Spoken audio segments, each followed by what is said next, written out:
Fam, what's good? What's cooking? What's cracking? This your man, Coach Bill William, coming at you. Hey, look, I just want to be known as servant of Christ, right? Like Apostle Paul, right? People don't want to call me that. That's cool, man. I've been called worse, but I'm hoping when I get my final day, God speaks to me, welcomes me home, and says, "Man, good job, son. You've been a good and faithful servant, right? Don't you want to be that too?" Look, we're coming to the end of this Deuteronomy walk. I'm on chapter 32. I think this might be two more chapters left.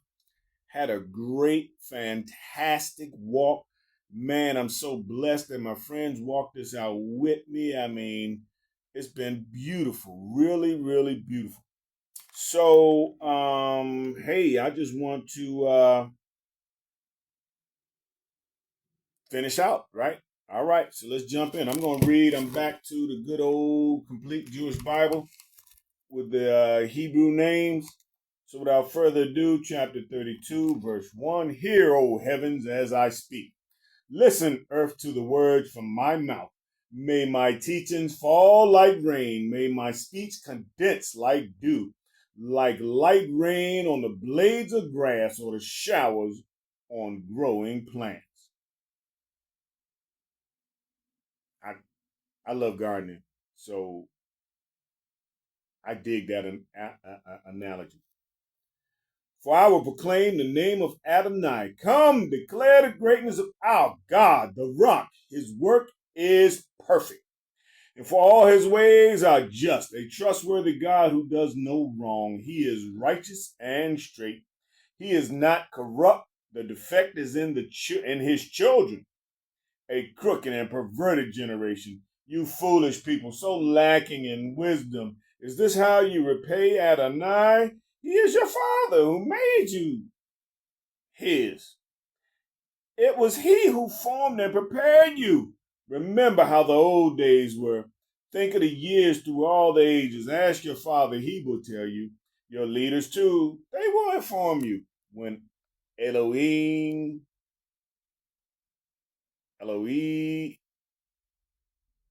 see what they call him.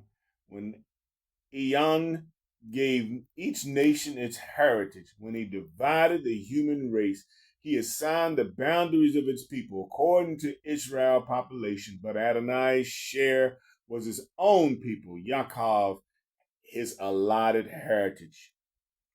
He found his people in desert countries, in the howling, wasting wilderness. He protected him and cared for him, guarded him like the pupil of his eye, like an eagle that stirs up her nest, hovers over her young, spreads out her wings, takes them and carries them as she flies. Adonai alone led his people. No alien god was with him. He made them ride on the heights of the earth. They ate the produce of the fields. He had them suck honey from the rocks. Woo-wee. Help me, God. Give me some of that, God. The olive oil from the crags, curds from the cows, and milk from the sheep, with lamb fat, rams from Bashan, and goats, with the finest wheat flour, and you drank sparkling wine from the blood of grapes.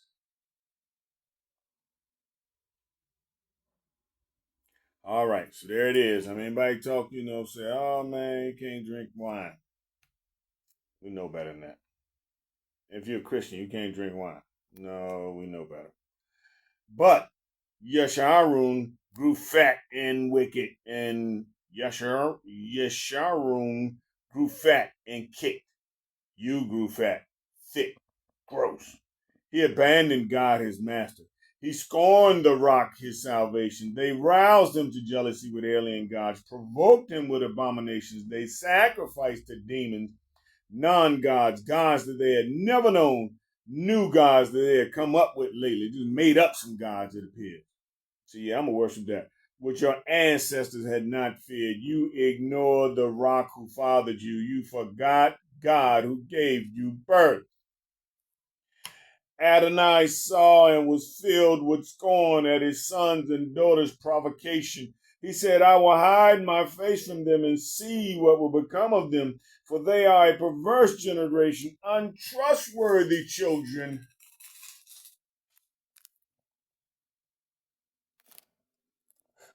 Ooh-wee. Chapter's long.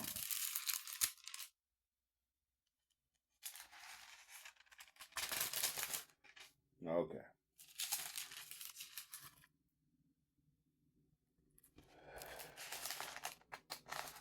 This is long. Unworthy children.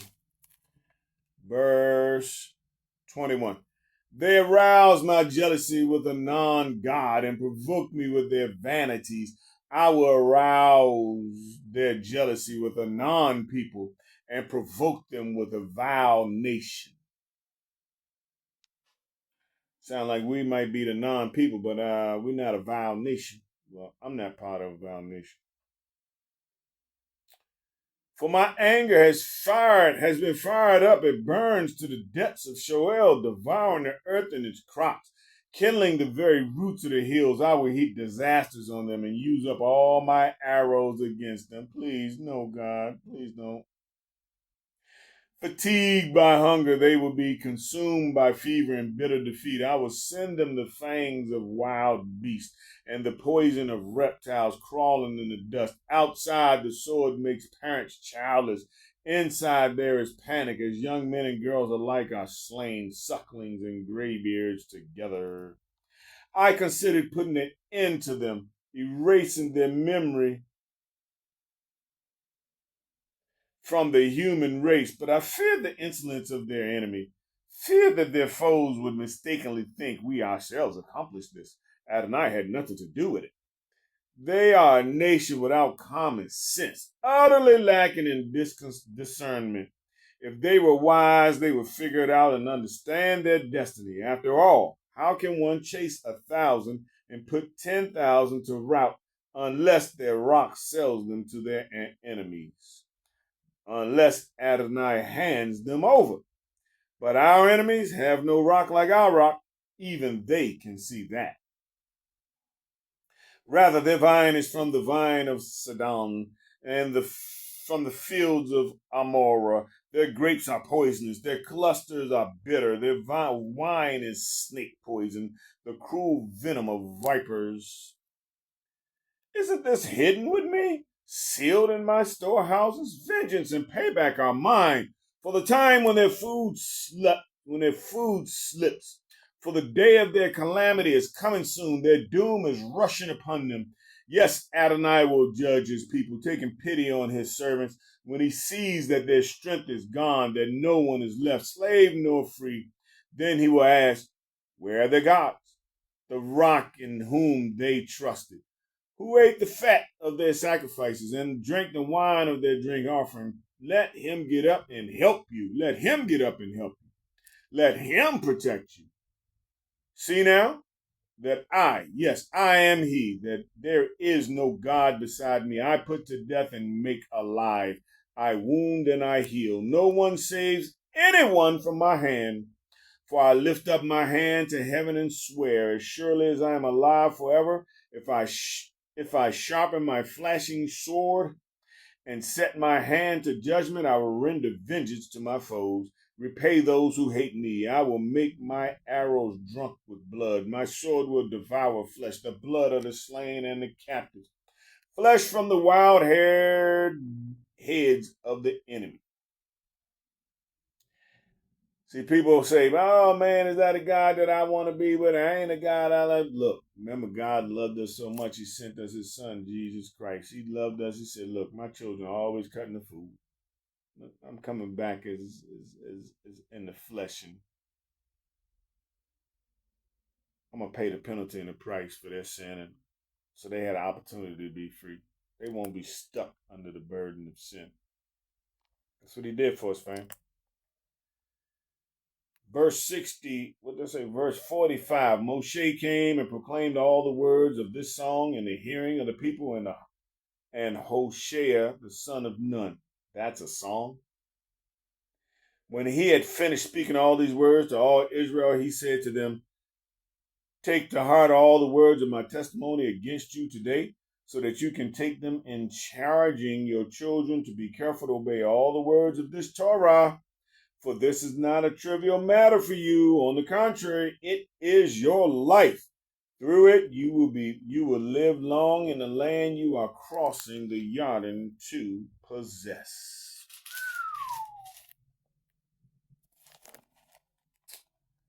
That same Adonai said to Moshe, "Go up to the Ephraim range, to Mount Nevo, in the land of Moab, across from the Jordan, and look out over the land of Canaan, which I am giving to the people of Israel as a possession. On the mountain you are ascending, you will die and be gathered to your people, just as Aharon, your brother, died on Mount Hor and was gathered to his people.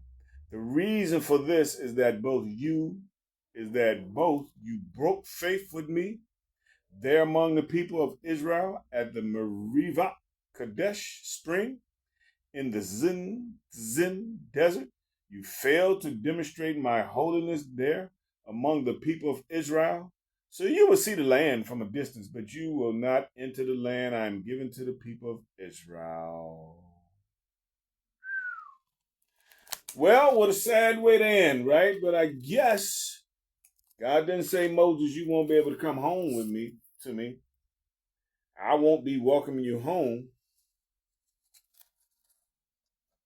But it sure seems sad. It seemed to end on a sad note for Mo. All right, fam, let's be faithful to God, man. Let's be faithful. He doesn't expect us to be perfect, but let's be faithful. Hey, good job getting his word in today.